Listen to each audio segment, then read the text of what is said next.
Palavra da Verdade, a exposição bíblica com Hernandes Dias Lopes.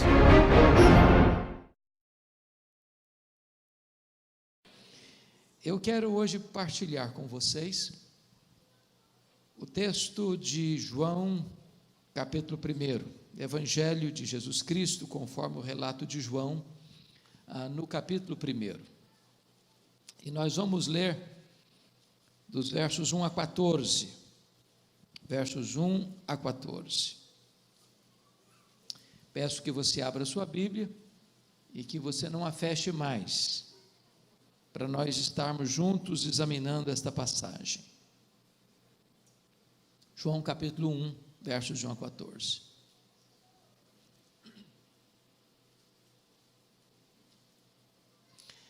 Antes de nós lermos esse texto, é da mais alta importância entender que o Evangelho de João é a obra literária mais importante da história da literatura mundial.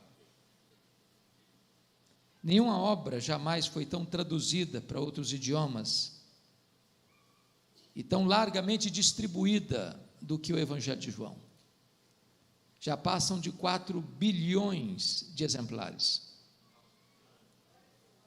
O Evangelho de João foi escrito no final do primeiro século, quando os chamados evangelhos sinóticos, Mateus, Marcos e Lucas, já circulavam na igreja há mais de 20 anos.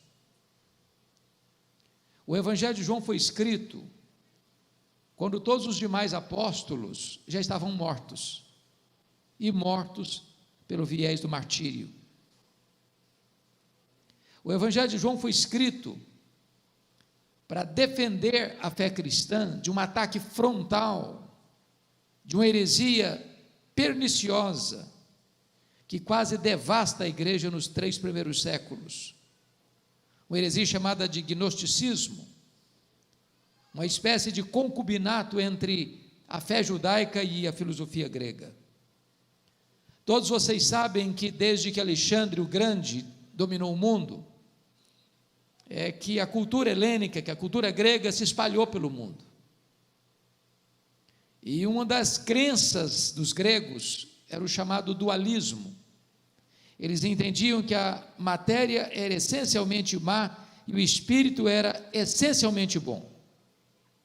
Diante disso, os gregos negavam 3 doutrinas essenciais da fé cristã: a criação, a encarnação e a ressurreição. Para um grego, era impossível conciliar a divindade e a humanidade de Cristo, porque se ele tinha um corpo, e o corpo é material, e a matéria era essencialmente má, segundo eles, então Jesus não podia ser bom.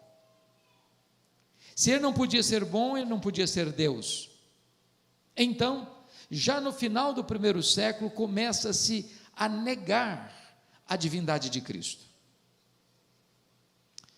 Então João escreve este evangelho para provar uma tese. Qual tese? A tese de que Jesus Cristo é verdadeiramente Deus, sem deixar de ser verdadeiramente homem. Ele não deixou de ser Deus ao encarnar-se, e ele não deixou de ser homem ao retornar para o céu como Deus. Então, é como se João estivesse abrindo as cortinas da eternidade, acendendo as luzes no palco da história, para revelar-nos o nosso glorioso Redentor. E ao abrir as cortinas, João vai nos apresentar Jesus assim: no princípio era o Verbo, e o Verbo estava com Deus, e o Verbo era Deus. Ele estava no princípio com Deus.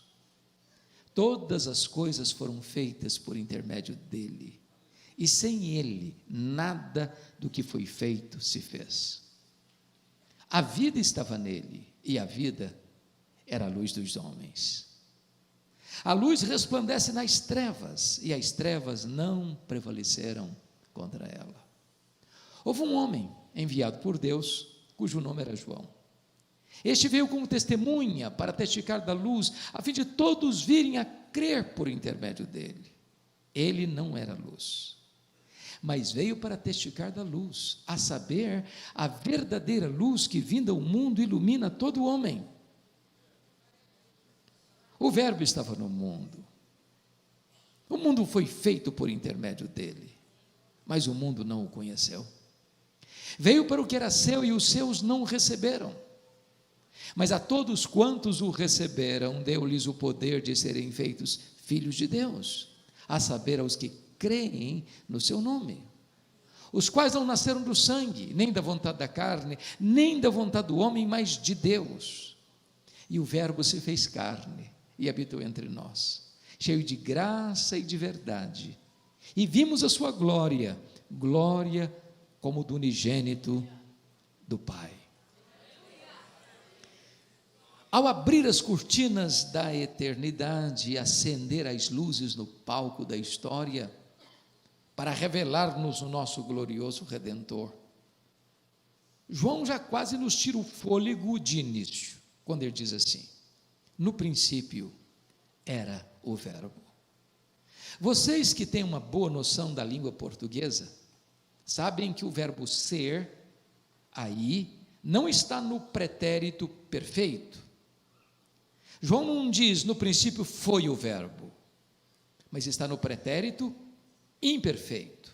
No princípio era o Verbo. Isso significa que o Verbo, Jesus, preexiste ao princípio, preexiste ao começo, preexiste à história, porque a Bíblia diz que no princípio criou Deus os céus e a terra. Os céus e a terra tiveram um princípio, mas quando tudo começou, o Verbo já existia. Ele preexiste ao começo, ele preexiste ao início. Se ele preexiste ao começo e ao início, ele é eterno, e a eternidade é um atributo exclusivo de Deus.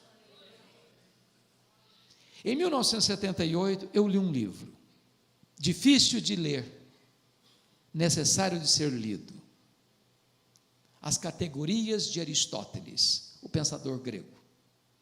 E Aristóteles diz que você e eu só entendemos as coisas dentro de categorias humanas, de tempo, de espaço, de tamanho. Eu entendo um pouco o que é tempo, eternidade eu não entendo. Eu explico.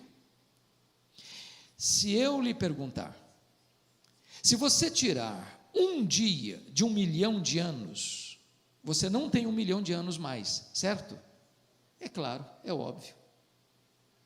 Mas se eu lhe perguntar, se você tirar 1 milhão de anos da eternidade, quanto lhe resta? A eternidade. E se eu tirar 1 bilhão de anos da eternidade, quanto sobra? A eternidade. Logo, eternidade não é tempo.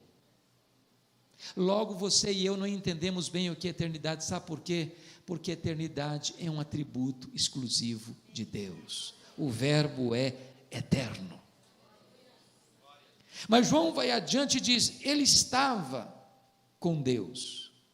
Essa expressão na língua original significa ele estava face a face com Deus. Ora, se Deus é uma pessoa e Deus é, e se o Verbo estava face a face com Deus, logo o Verbo não é um ser impessoal, como pensavam os gregos, mas um ser pessoal, da mesma essência, da mesma substância.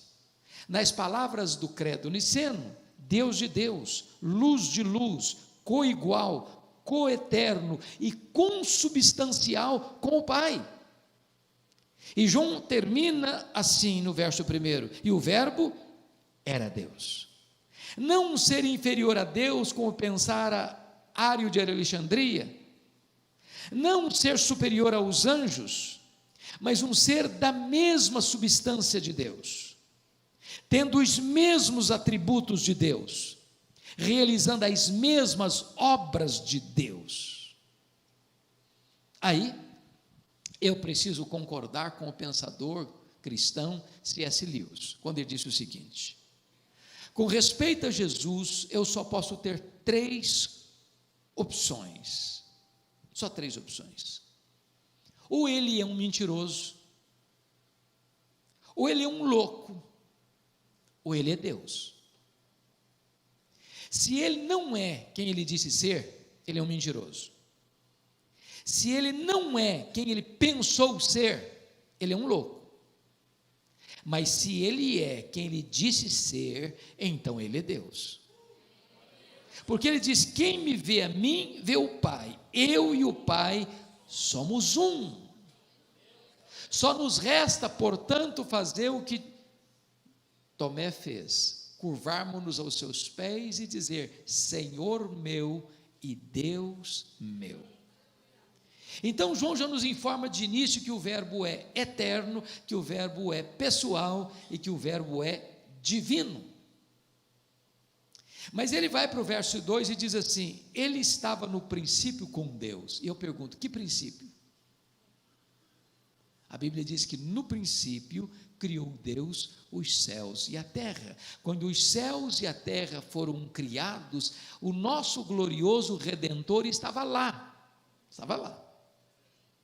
Mas não estava lá passivamente, estava lá ativamente, porque o verso 3 informa-nos: todas as coisas foram criadas por intermédio dele, e sem ele nada do que foi feito se fez.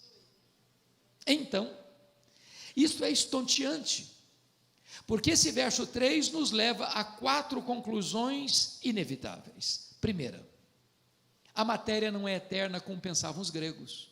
A matéria foi criada, e criada pelo nosso glorioso Redentor. Este mundo é feito de matéria e energia. Matéria e energias não criam a si mesmas. Este mundo é governado por leis. Leis não criam a si mesmas. Logo, alguém fora da matéria, independente da matéria, criou a matéria. Todas as coisas foram feitas por intermédio dele, e sem ele nada do que foi feito se fez. Segunda conclusão lógica: este mundo não veio à existência por geração espontânea. A teoria da geração espontânea não está calçada com a verdade. Desculpem da expressão. Este mundo não pariu a si mesmo. Este mundo não veio à existência por iniciativa própria. Este mundo foi criado. Ele foi criado pela palavra do Todo-Poderoso Deus, e este é o nosso Redentor. Este mundo, portanto, é obra das mãos do nosso glorioso Redentor e não obras do acaso. Terceira conclusão lógica: este mundo não é resultado de uma mega explosão cósmica. A teoria do Big Bang não está amparada pela verdade. Sabem por quê? Porque o caos não produz o cosmos. Porque a desordem não produz a ordem. Seria mais fácil você acreditar que ao lançar para o espaço 1 bilhão de letras, elas caíssem como uma grande enciclopédia, do que acreditar que uma explosão produzisse um universo tão vasto, tão insondável, com movimentos tão precisos, com leis tão cirúrgicas. Posso lhe garantir que seria mais fácil, ou melhor, você precisaria ter mais fé para ser um ateu do que para ser um crente.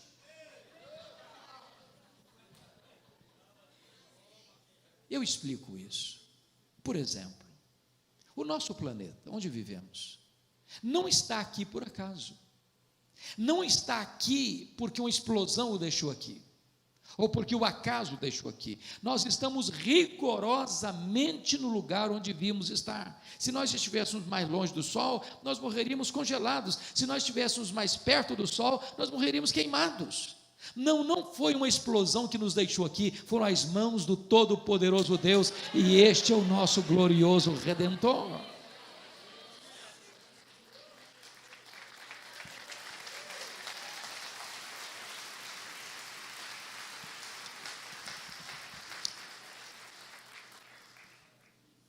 Pense comigo na Lua.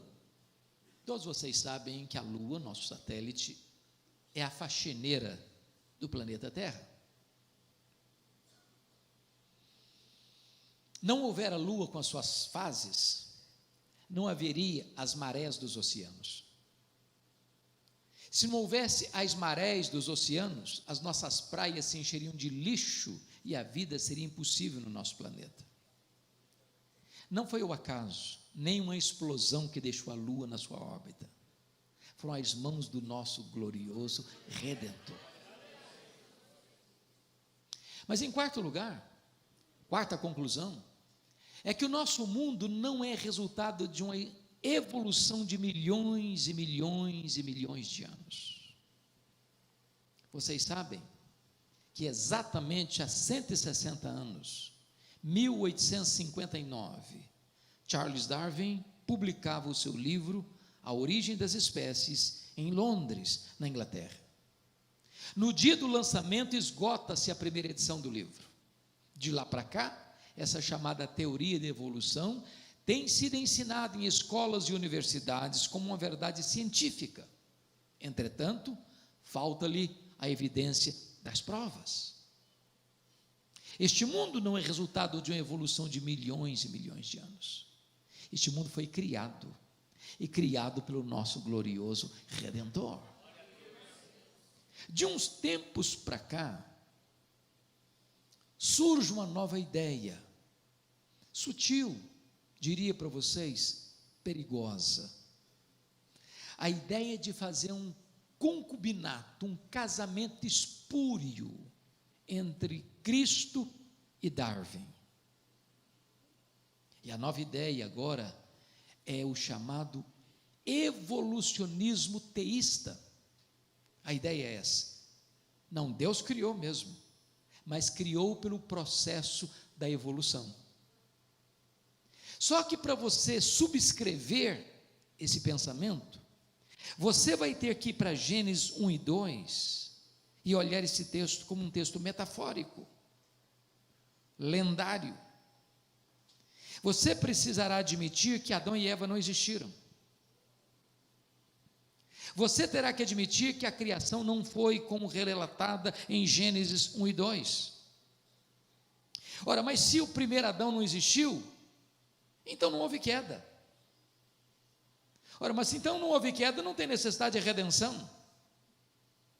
Mas se o primeiro Adão foi um mito, quem me dirá que o segundo foi verdadeiro? O problema é que o relato ou a verdade da criação não está presente apenas no Pentateuco, está também nos livros históricos, também nos livros poéticos, também nos livros proféticos, também nos evangelhos, também em Atos dos Apóstolos, também nas epístolas paulinas, também nas epístolas gerais, também no livro de Apocalipse. Eu teria que desconstruir toda a Bíblia para me curvar diante dessa teoria. Ora, seja Deus verdadeiro e mentiroso todo homem. Todas as coisas foram feitas por intermédio dele, e sem ele, nada do que foi feito se fez. Irmãos amados, uma das coisas mais empolgantes da fé cristã é conhecer quão grande é o nosso glorioso Redentor. Nos encantarmos com ele, nos deleitarmos nele, fazer dele de fato a essência da nossa vida. Como disse Paulo, para mim o viver é Cristo. A W. Tozer, que foi talvez um dos mais importantes escritores do século passado, pelo menos no que tange a questão devocional, ele diz que o maior problema da igreja, ele estava falando da igreja do século XX, mas penso que a igreja do século XXI não é tão diferente da do século passado. Ele diz: o maior problema da igreja é que ela passa a maioria do tempo olhando para o seu próprio umbigo. Quando o maior projeto da nossa vida, quando na verdade a própria essência da vida é eterna, quando o maior projeto de Deus para nós é conhecer a Cristo, é exaltar a Cristo, é glorificar a Cristo, é nos deleitarmos em Cristo, é vivermos para a glória de Cristo. A pergunta que eu lhe faço nesta noite, portanto, é esta: quão grande é o seu Deus? Quão magnífico Ele é? Quão majestoso Ele é? Quão digno de glória Ele é? E quando o profeta Isaías estava escrevendo um texto messiânico, cristológico, apontando para o servo Cristo, ele disse no capítulo 40 assim: este é aquele que mede as águas dos oceanos na concha da sua mão. Pense comigo no Pacífico, no Atlântico, no Índico, no Mediterrâneo. Vá um dia aqui no Atlântico e tente esvaziá-lo com um baldinho. Veja quanto tempo você vai levar. Pois o seu glorioso Redentor mede as águas na concha da sua mão. O seu glorioso Redentor mede o pó das montanhas em balança de precisão. O seu glorioso Redentor mede os céus a palmos. O seu glorioso Redentor espalha as estrelas no firmamento, e por ser forte em força e grande em poder, quando as chama pelo nome, nenhuma delas vem a faltar. O seu glorioso Redentor olha para as grandes potências econômicas e militares do mundo e considera estas nações como um pingo que cai de um balde, como um pó numa balança de precisão, como um vácuo, como nada, como menos do que nada, pois este é o seu glorioso Redentor.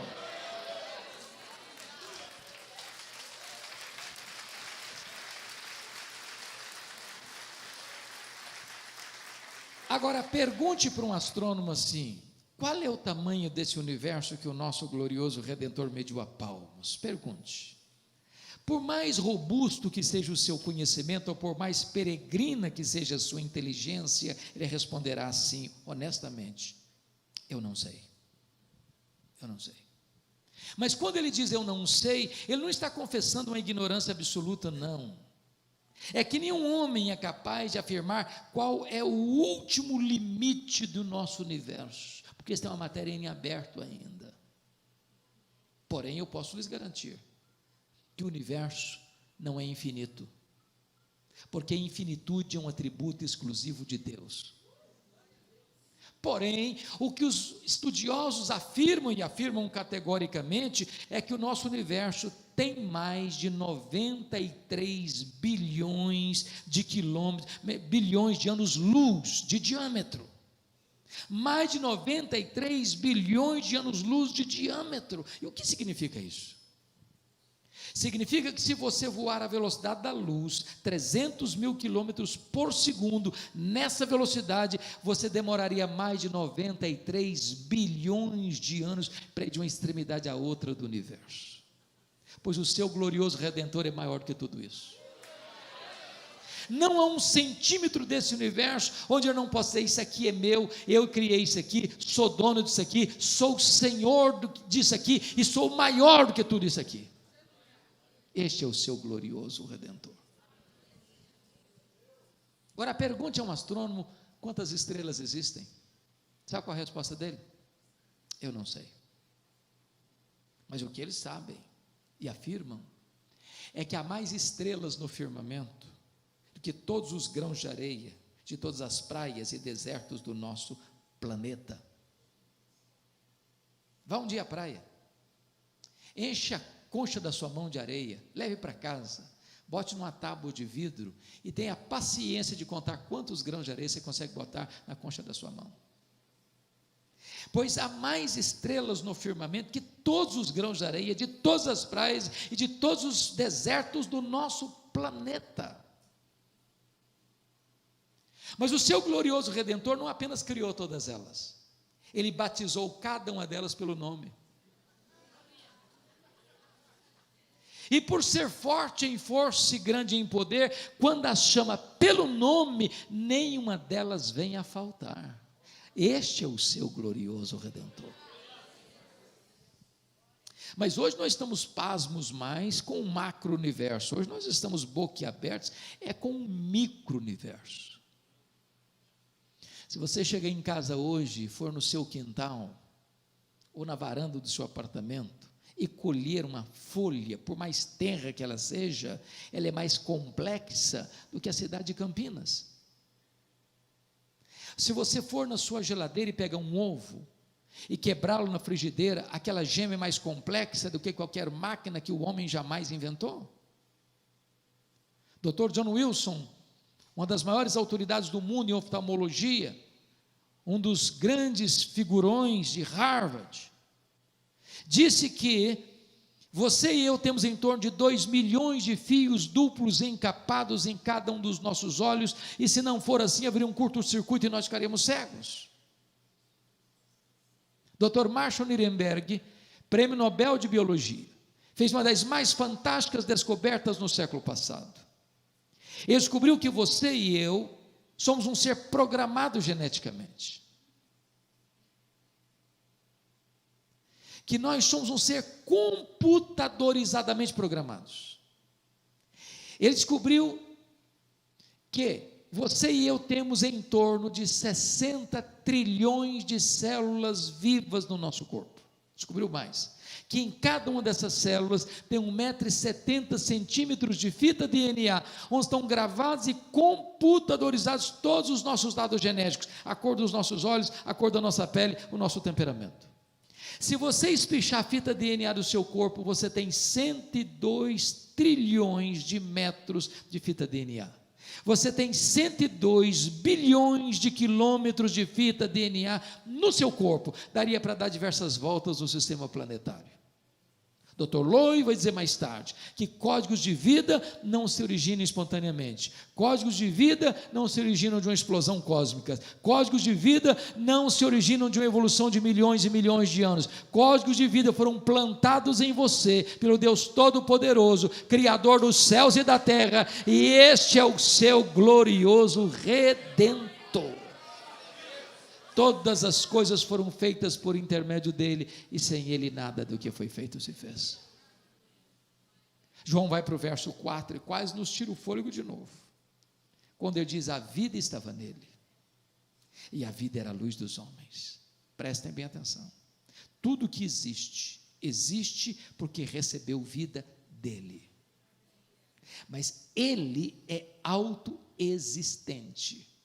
Alguém pergunta: mas quem criou Deus? Resposta: ninguém. Ele não foi criado, ele é o Criador.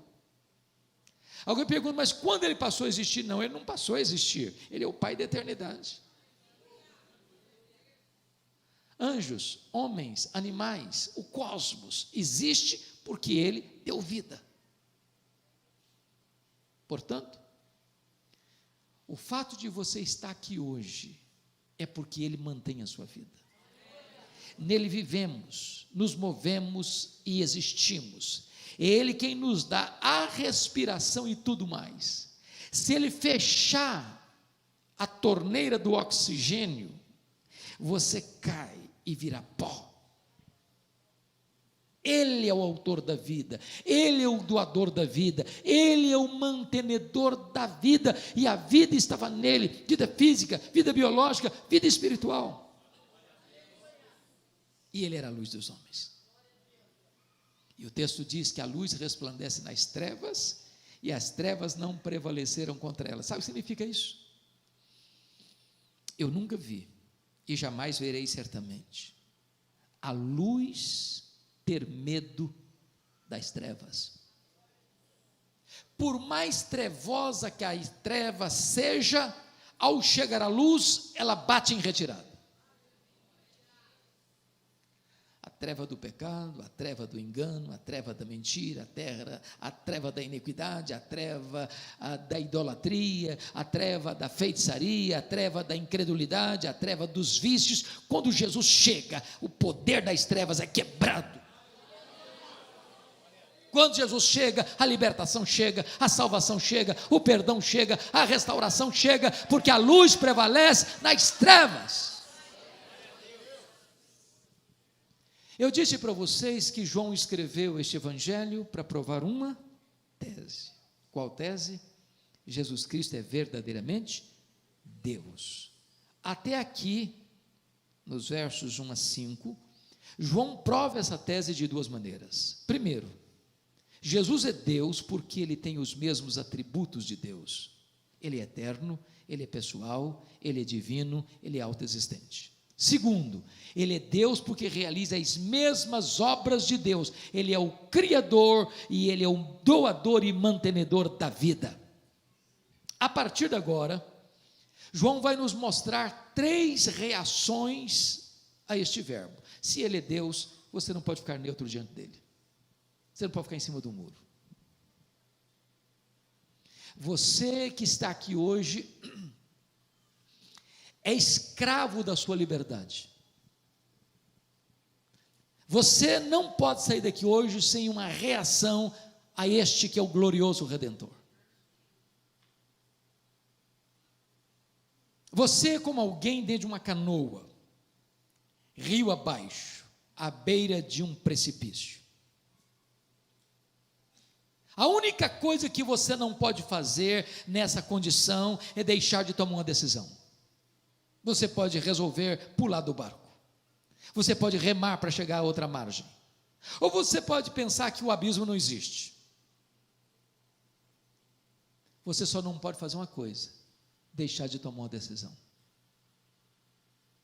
Talvez você pergunte assim: bom, mas eu não quero tomar decisão nenhuma, eu estou indeciso. Pois eu quero lhe dizer que a indecisão é uma decisão. A indecisão é a decisão de não decidir. E a Bíblia diz: se você não decide por Cristo, você decide contra Ele. Quem não é por mim, é contra mim. Quem comigo não ajunta, espalha.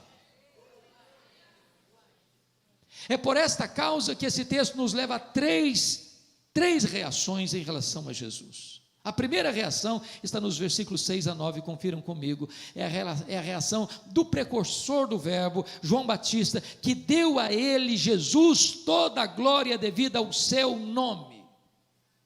Então notem comigo, houve um homem enviado por Deus, cujo nome era João. Este veio como testemunha para testificar a respeito da luz, a fim de todos virem a crer por intermédio dele. Ele não era luz, mas veio para testificar da luz, a saber, a verdadeira luz que vindo ao mundo ilumina a todo homem. Vamos entender isso aqui. De Malaquias a João Batista, há um período de 400 anos aproximadamente.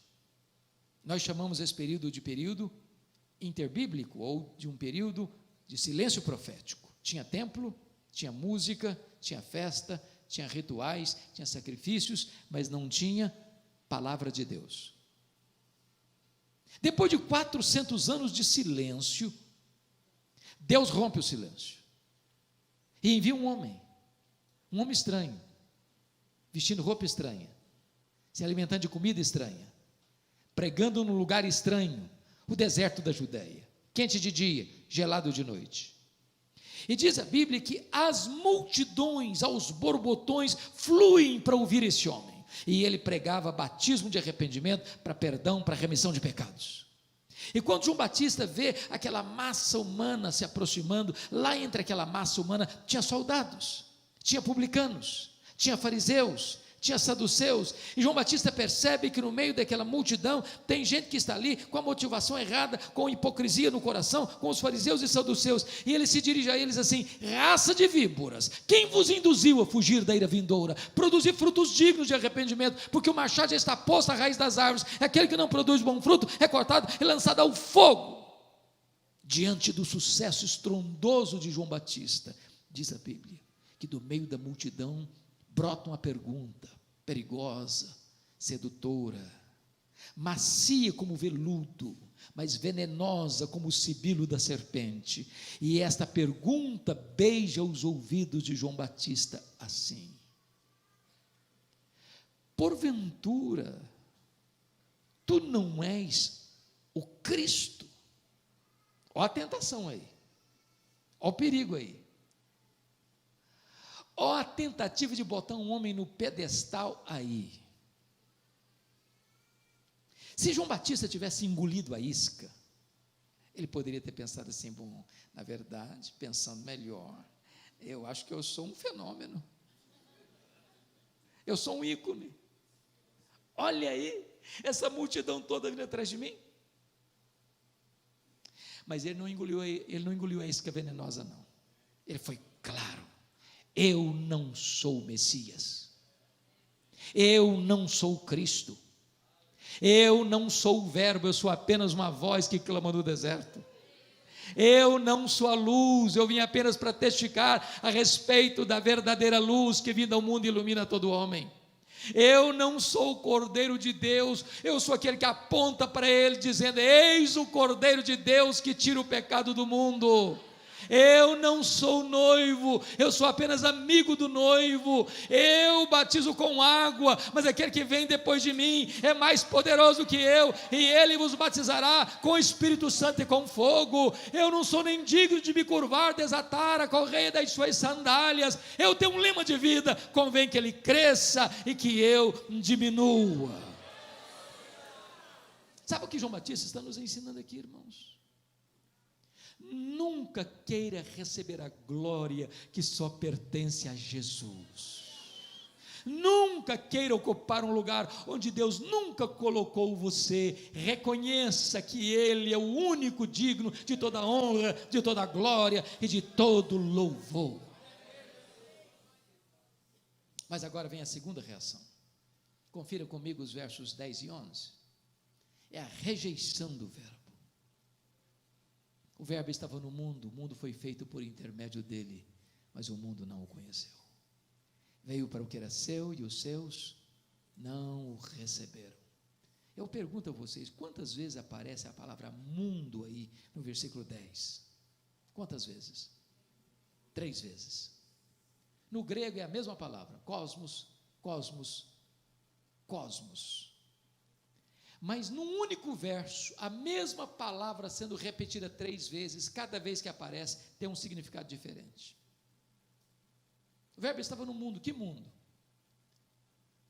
O mundo geográfico. O mundo foi feito por intermédio dele, que mundo?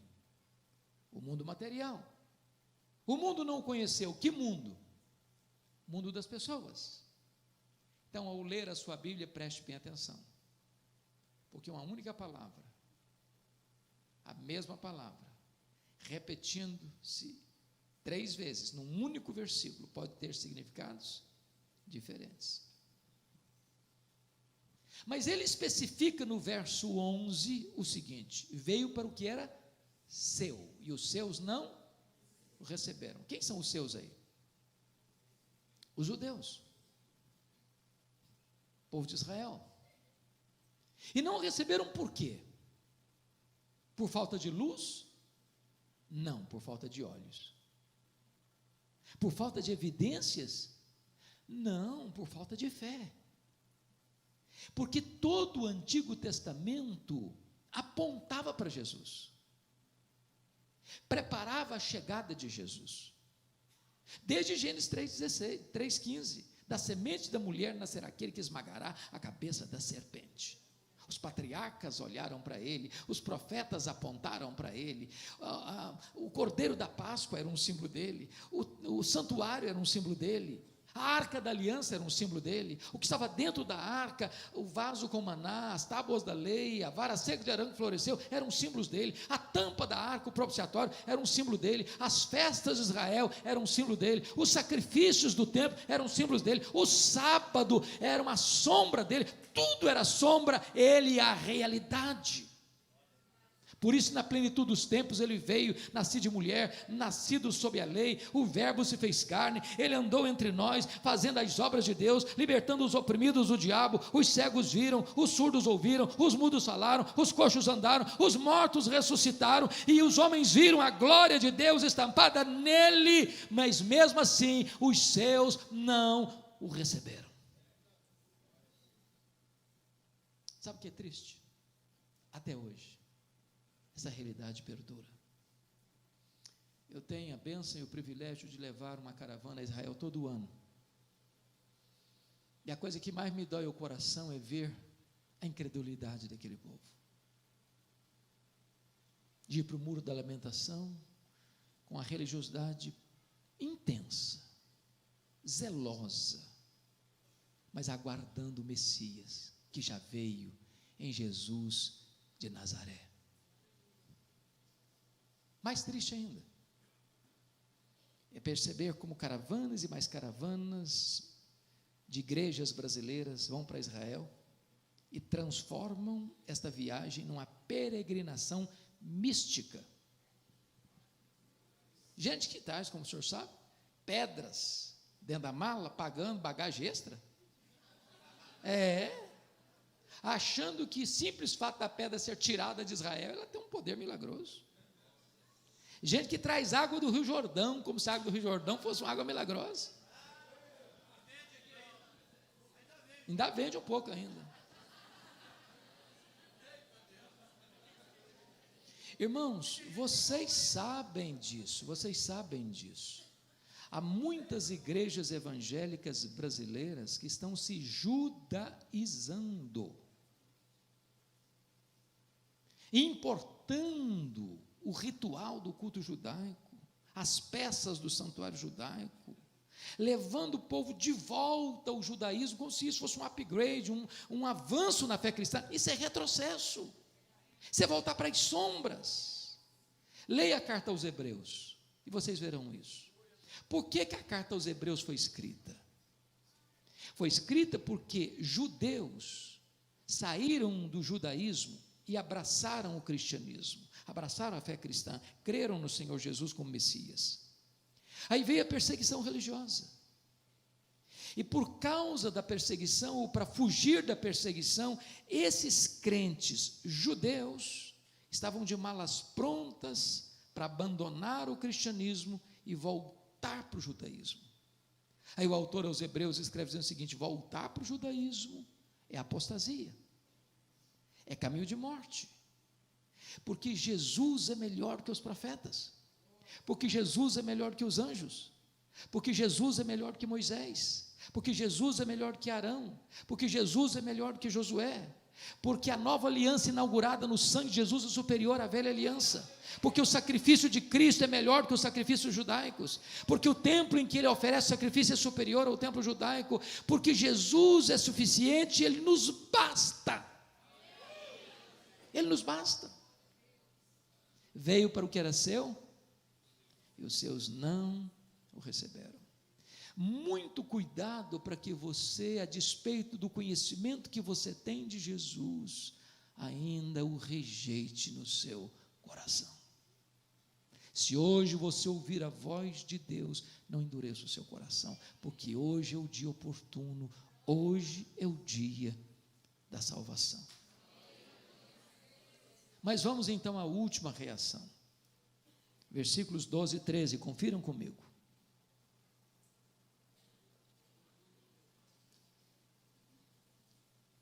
Se a primeira reação, versos 6 a 9, de João Batista, foi dar a ele a glória, se a segunda reação, dos versos 10 e 11, foi a rejeição do povo da promessa, a terceira reação é a aceitação de Jesus como Salvador. Confira comigo o versículo 12. Aqui está, irmãos, talvez a conjunção adversativa mais importante de João.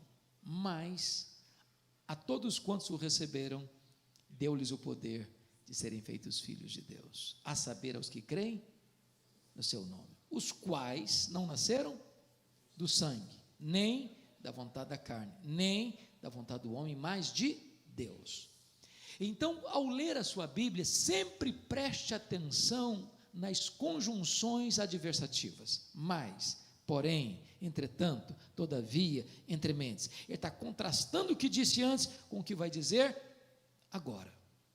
Em virtude da rejeição de Israel, está escrito: mas a todos quantos o receberam, deu-lhes o poder de serem feitos filhos de Deus. A pergunta é: todos quantos?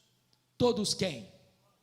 E a resposta é: todos judeus, todos gentios, todos homens, todos mulheres, todos crianças, todos adolescentes, todos jovens, todos adultos, todos velhos, todos ricos, todos pobres, todos doutores, todos analfabetos, todos religiosos, todos não religiosos, todos pretos, todos pardos, todos brancos, todos amarelos, todos daqui, todos dali, todos de lá, não importa onde você vem, não importa para onde você vai, se você crer em Jesus, você é feito filho de Deus.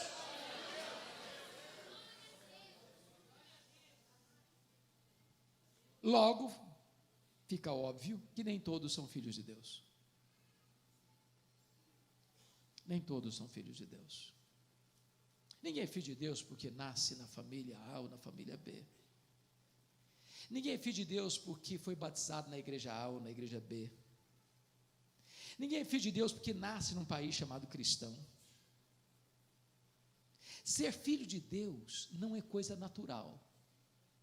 Ser filho de Deus é a coisa mais sobrenatural possível, é o maior milagre da história. Você estava perdido e foi achado. Você estava morto e reviveu. Você era filho da ira e agora você é filho do amor. O deleite de Deus, a menina dos olhos de Deus, a herança de Deus, o santuário da habitação de Deus. Você estava condenado e agora o seu nome está escrito no livro da vida. Ser filho de Deus, irmãos, cura também os traumas e complexos da nossa alma. Eu explico, me perdoem da expressão. Tem crentes que sentem uma espécie de dor de cotovelo ao ler caras, Forbes, de ver os artistas, jogadores, atores famosos, com as suas mansões, com as suas iates, com seus jatinhos particulares, e ele, crente, passando uma magrela.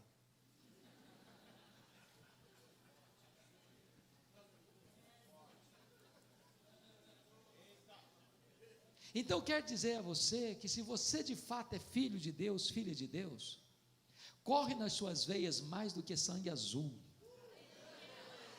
Você é filho do Rei dos Reis, do Senhor dos Senhores. Toda riqueza, todo luxo, tudo aquilo que é bonito aos olhos humanos, as megas construções, as riquezas e os palácios deste mundo, vai virar pó. Mas você tem uma herança imarcessível, gloriosa, eterna nos céus. Você é filho de Deus, membro da família de Deus, você é ovelha de Cristo, você é herdeiro com Cristo, você está hoje na posição mais sublime que nem os reis mais famosos ocupam.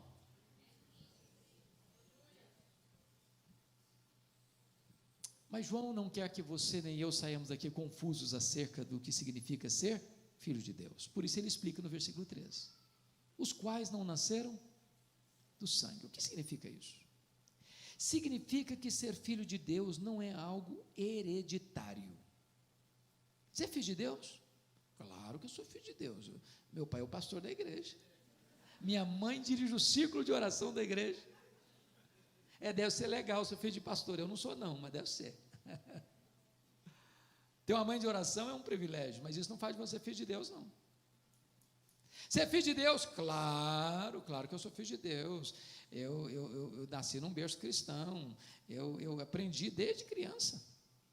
Isso é uma coisa linda, maravilhosa. Mas isso não necessariamente significa que você é filho de Deus. Para você ser filho de Deus, você precisa nascer de novo. Você precisa nascer da água e do Espírito. Você precisa nascer de cima. Você precisa ser nova criatura.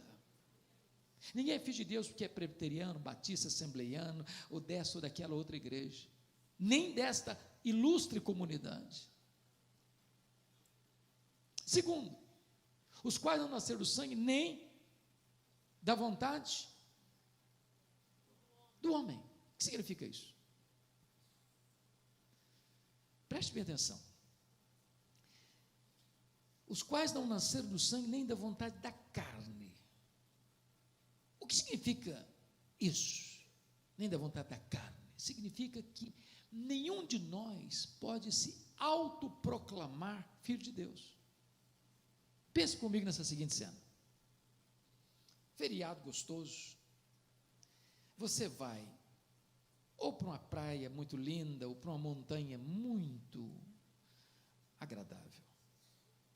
E aí você pensa comigo numa montanha onde você estende uma rede, a grama verde farfalhante, o passaredo a cantar, as borboletas multicoloridas esvoaçando pelo ar, a brisa tocando o seu rosto, e a natureza toda perfumada, como que beija a sua face. com tantos encantos e belezas.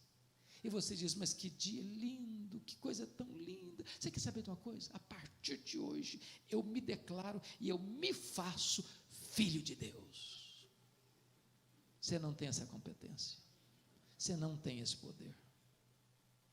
Você não pode fazer de você mesmo filho de Deus.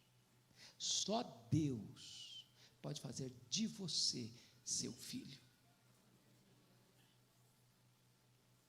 E sabe para quem ele dá essa gloriosa posição? Apenas para aqueles que recebem a Jesus Cristo como seu Salvador pessoal. E só para esses, e para mais ninguém. A única condição para se ser filho de Deus não é se você é crente, se você é evangélico, se você tem Bíblias, se você faz oração, se você frequenta igreja, se você faz boas obras, se você é caridoso, tudo isso vem no pacote, mas a coisa única que se exige é isso, que você creia que Jesus Cristo é o Filho de Deus, o único Salvador, o único Senhor, o único mediador, o único que pode levar você ao Pai, o único que pode dar a você a vida eterna. Terceiro, os quais não nasceram do sangue, nem da vontade da carne, nem da vontade do homem. O que significa isso? Significa que nenhum homem, nenhuma instituição pode fazer de você filho de Deus. Nem Maria, nem Pedro, nem Paulo, nem os profetas, nem os apóstolos, nem os pais da igreja, nem os reformadores, nem os avivalistas, nem a igreja, nem o pastor, nem o missionário, nem o bispo, nem o sacerdote, nenhum ser humano, nenhuma instituição humana, nenhum concílio eclesiástico pode dizer assim, seja filho de Deus. Só o próprio Deus pode fazer esse milagre no nosso coração, e mudar a nossa vida, e nos dar a vida eterna. Pois bem, amados, depois que João nos apresenta essas três reações, a glorificação a Cristo, a rejeição de Cristo e a aceitação de Cristo, ele vai encerrar. E ele vai nos levar para o versículo 14. E está escrito, e o verbo se fez carne. E fez o quê? E habitou entre nós. De que maneira? Cheio de graça, de verdade. E o que aconteceu? Vimos a sua glória. Que tipo de glória? Glória como do unigênito do Pai.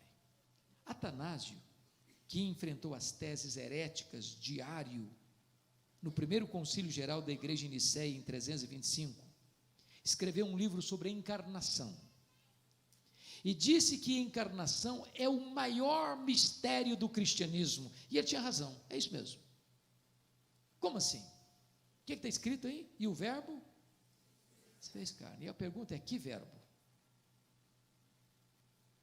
E a resposta é, o verbo eterno, o verbo pessoal, o verbo divino, o verbo autoexistente, o verbo criador, o verbo que é Deus, infinito, imenso, eterno, imutável, onipotente, onipresente, onisciente, transcendente, soberano, maior que tudo quanto existe, que nem os céus dos céus pode contê-lo.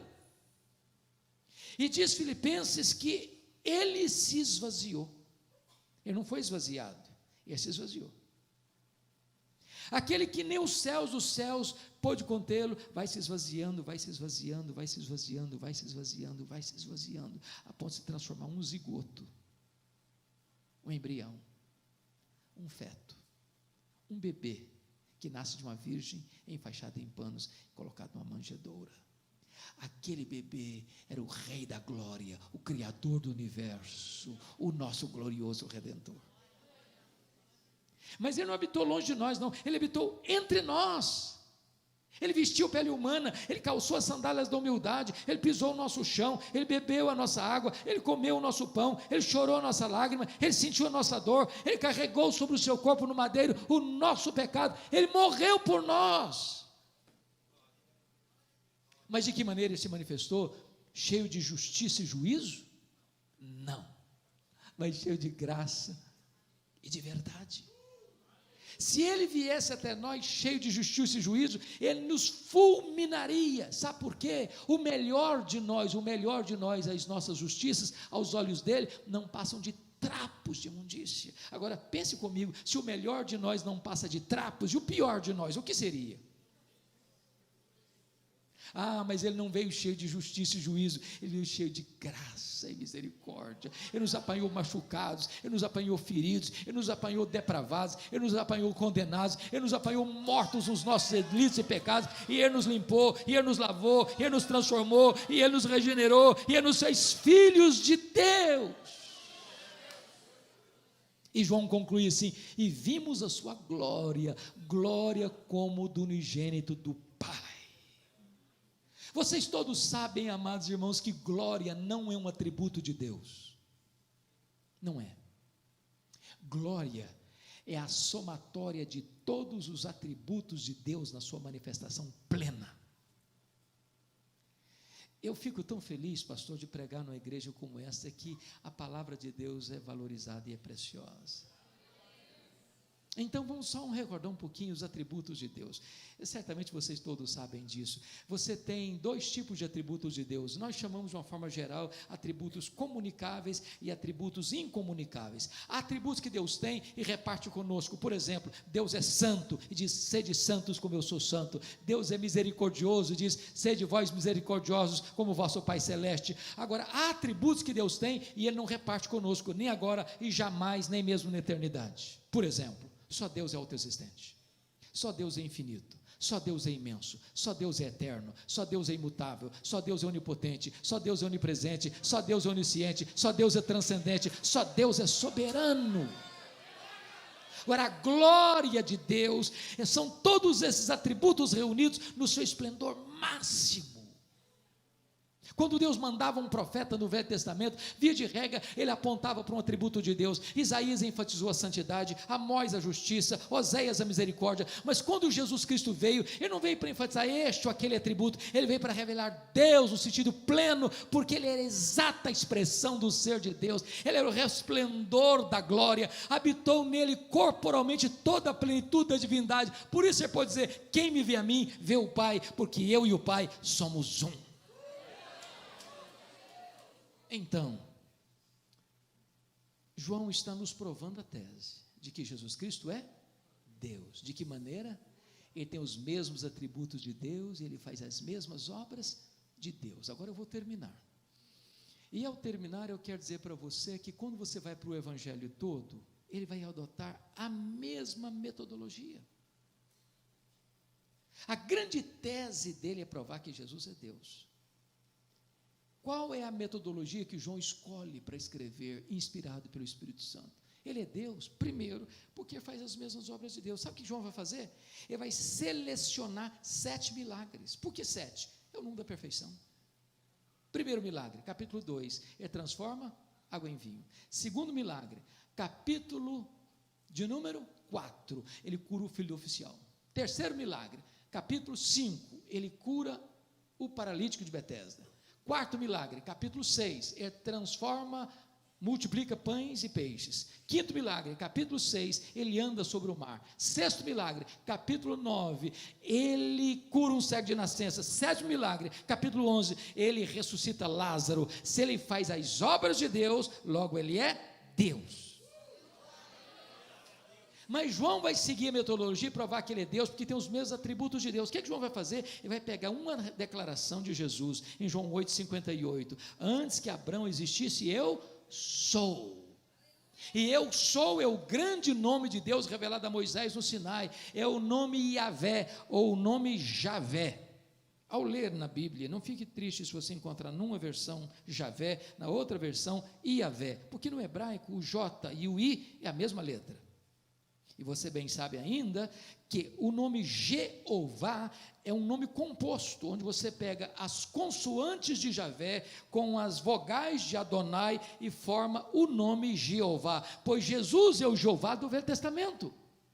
E você vai encontrar 7 declarações de Jesus: eu sou. Primeiro, João 6,35, eu sou o pão da vida.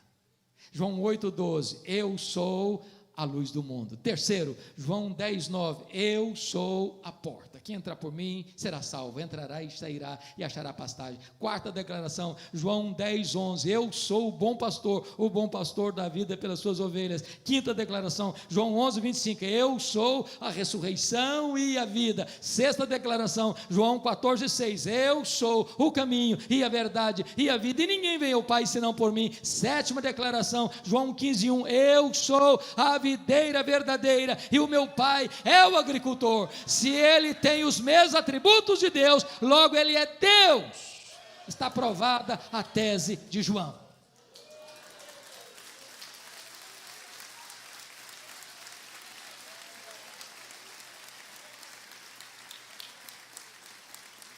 Mas eu não posso encerrar sem trazer à tona um grande mistério.